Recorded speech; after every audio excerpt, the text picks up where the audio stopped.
Are your die-cast parts constantly running into problems like porosity, shrinkage, or inconsistent mechanical performance?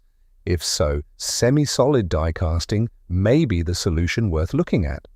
When these issues start affecting part quality, reliability, and production consistency, it usually means the conventional die casting process is reaching its limits.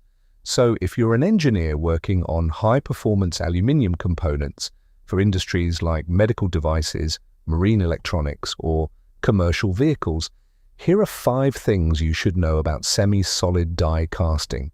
First, semi-solid die casting is different from conventional die casting.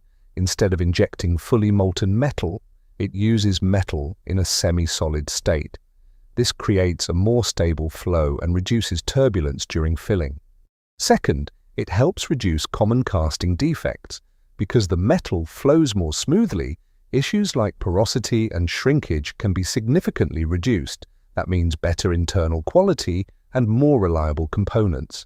Third, it improves part performance. Semi-solid die casting can deliver higher density, better mechanical properties, improved surface finish, and more consistent dimensions. Fourth, material and process selection are critical.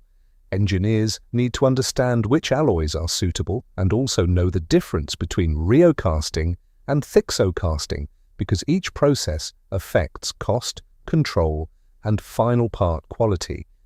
Fifth, good results still depend on good engineering. Part design, wall thickness, draft angle, slurry temperature, mold temperature, injection speed, and pressure all matter. We hope this short overview has helped you quickly understand semi-solid die casting. If you'd like to learn more about this process, or if you're considering using it in your project, feel free to contact Sunrise. Thank you for watching.